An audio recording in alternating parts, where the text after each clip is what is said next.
Life moves at a really quick pace, and sometimes it's hard to actually slow down and really understand what's going on inside me.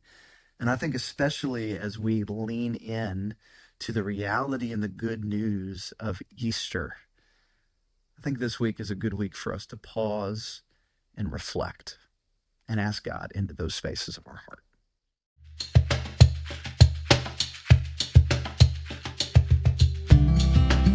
Recovery can be hard, but it's worth it. There is hope knowing we can find healing one step at a time with Jesus and healthy community. Whether you're struggling with a hurt or a hang-up or a habit, you're not alone. During this podcast, we share real stories, practical tools, and powerful truths that inspire you to keep moving forward. No matter where you are on your journey, there's hope ahead. So stick with us as we walk this path together through Celebrate Recovery.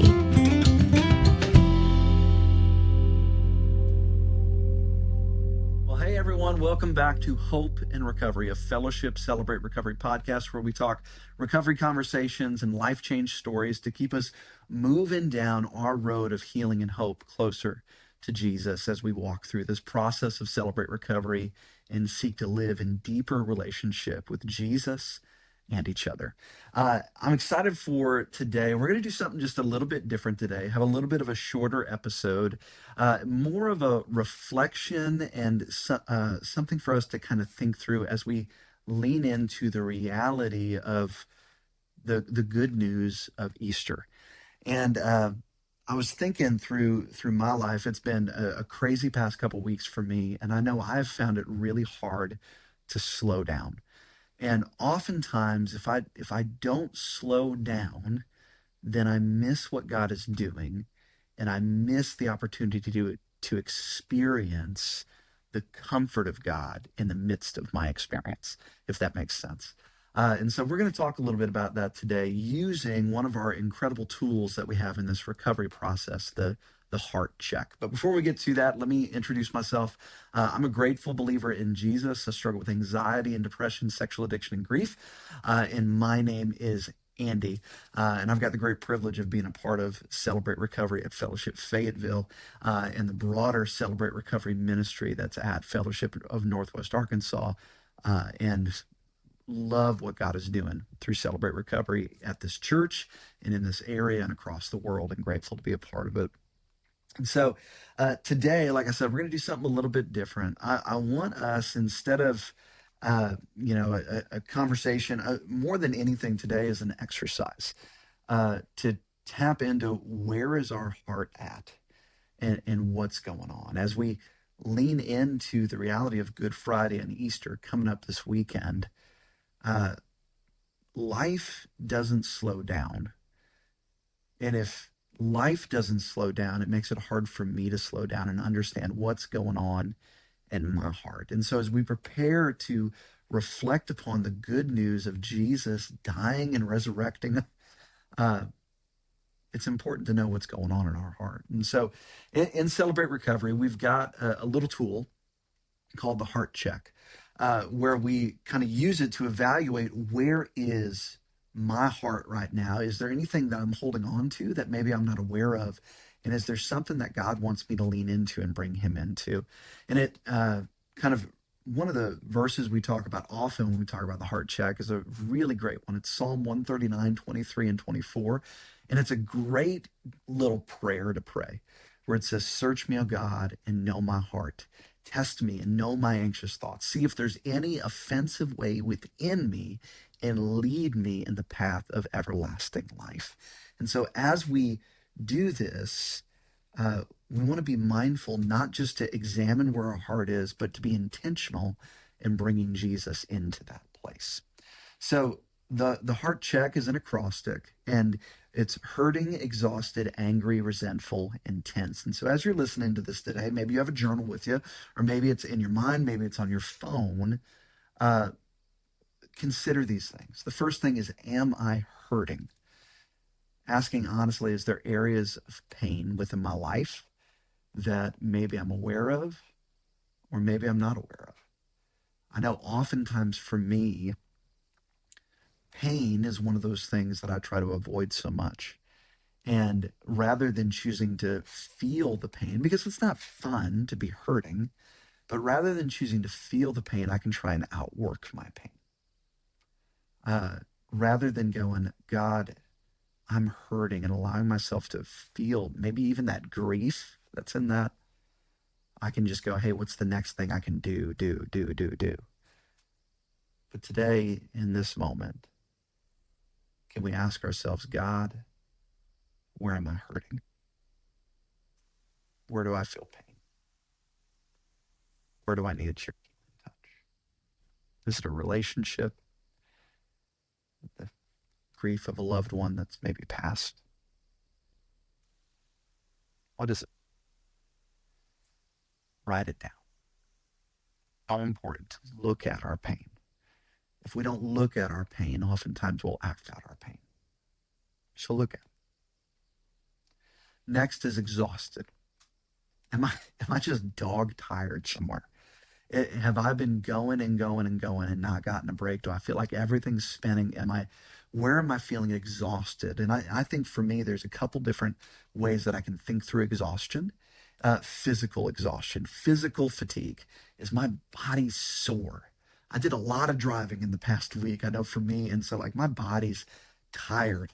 I feel it in my feet. I feel it in my shoulders. I'm tired. Uh, but there's also emotionally tired. Has there been a lot going on? Has there been a lot of big feelings? Has there been maybe a situation that has blown up and I'm emotionally tired? It's hard for me to engage. I just feel maybe emotionally numb. That could be a sign of emotional fatigue. And then relationally, am I just peopled out? Has there been stuff going on? Am I just peopled out? Lord, I'm just tired. God, I need you. Come into my fatigue. Come into my exhaustion. The next is angry. Am I mad about something? Am I frustrated? Oftentimes anger is one of those things that I can tend to really, really stuff because I don't like feeling anger. I don't know. I've been in recovery for a while now and I'm still figuring out how to do angry well. But is there something that I just got to be honest where I'm like, man, this just didn't feel fair. This hurt. And maybe even as I'm saying that, you're like, yeah, there is, but I shouldn't feel. I shouldn't. It's, we'll get to that. Is there something that you feel frustrated about? Man, the Starbucks person didn't get my name right on my coffee cup, and that just bugged me. I don't know why, but I'm frustrated about it. It's okay to be honest about that. Maybe there's something else going on. I don't like how this family member is doing this. I don't like this situation that I'm in. God, it feels unfair. Be honest with the anger. I heard somebody say long ago that any emotion we bury is buried alive. Can we be honest with the anger that we're feeling? Then resentful. Resentful. I think that goes with anger, but maybe it's a little bit more in the relational category. Is there something that I'm holding against someone? Am I feeling frustration and bitterness towards somebody that is robbing my peace and taking up free rent in my mind? I can think of somebody right now for me. Lord, who's that person? Maybe write down that name. Who is that? And I know I'm going really quick through these, and so feel free to pause and reflect and write down, but resentful. Am I resentful towards somebody? This one's so important. Resentment is so acidic to our recovery. If we don't address the resentment that's going on in our life, it will eat through some of the growth that's been going on in our life. We need to address resentment. We need to understand that forgiveness is one of the fuels of recovery, and we need it. So, am I resentful towards anybody? And then the last letter of the T, tense. Am I stressed out? Have I been holding a lot? What am I stressed about? Where do I feel tense? Do I feel it in my body? Is it in my chest, my shoulders, my neck? What do I feel tense about? What am I holding so deeply? And where do I need to just acknowledge, like, God, I am stressed out. We just had my 4-year-old's birthday party yesterday, and man, there was a lot of stress going in it. But I had to be honest, like, man, this is a lot. This is a lot. It's okay. Even if it feels like something you shouldn't be stressed out about, acknowledge it. Acknowledge it. It's so good for our hearts. So we don't just stop there. We don't just stop at asking the question, am I hurting, exhausted, angry, resentful, tense? It's not like the goal of this is for us to go, yep, check on all of those. I did my heart check. No, the heart check is to bring awareness. And as you lean into those, ask why. Why am I hurting? What hurts so bad? Why am I angry? Why am I so stressed out? Why am I resentful towards this person?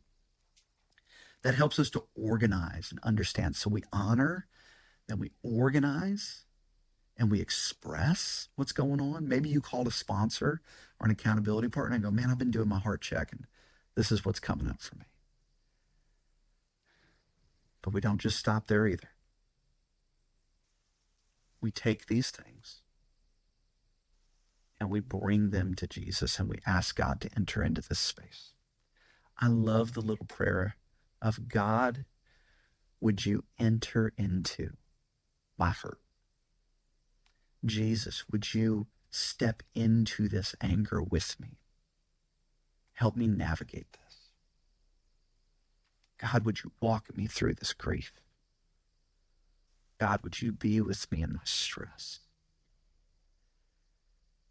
And what's so amazing is that the whole reason we can do this in the first place is because of what we're getting ready to celebrate this weekend.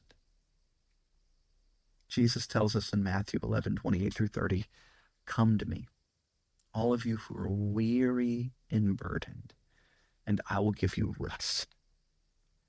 Take my yoke upon you and learn from me, for I'm gentle and humble in heart, and you'll find rest for your souls. Jesus cares about the burdens that we're feeling. Everything that you just wrote down or just thought about in your heart check, God cares deeply about it. But it's not just that he cares, he invites us to bring it to him so that he can carry it with us and for us. And the whole reason that we can do that is because Jesus, knowing full well how broken we are, knowing full well how messed up we are, knowing full well the depth of how much we need God's love and how far short we fall under our own efforts and attempts at doing life. Jesus, moved with compassion in his heart, he went to the cross. In Romans 5:8, it tells us this, that God demonstrates his own love for us in this. While we were still sinners, Christ died for us. And then in Galatians 2:20, I love this one, my favorite verses. It says, I have been crucified with Christ, and I no longer live, but Christ lives in me. The life I now live in the body, I live by faith in the Son of God, who loved me and gave himself for me. You see, when Jesus went to that cross, we were nailed there with him. Every sin that we ever committed, but also the weight of all the sin committed against us too. The totality of the burdens of this life were laid on Jesus. He paid for our brokenness by his body being broken. And in doing so, in raising 3 days later, he defeated death and offered us a way to live in relationship with him, so that we can come before the God of the universe and say, God, I'm hurting. God, I'm exhausted. I'm so frustrated about this thing and I don't know why. And Jesus says, come to me, all of you who are weary and burdened, and I'll give you rest. What good news is that? Well, hey, love this time. I know we got a shorter episode this week, but I wanted to take a moment and just kind of walk through that heart check with us. And I want you to know this. If you're listening to this and you've had a hard week and that heart check has brought up a lot of stuff, man, you don't have to carry that alone. Bring Jesus into that place. Bring your forever family into that place too. And if you need a place, if you need some people to walk alongside you in the things that you're holding on to, we would love to walk with that with you. Every single Friday night, including this one coming up, 7 o'clock, Fellowship Fayetteville or Fellowship Rogers. We'd love to be a safe place where we can bring our burdens to each other, to Jesus, to know that in that place, there is nothing too big, there's nothing too painful that he doesn't carry for us. And he promises rest as we trust in him. Love y'all. See you next time.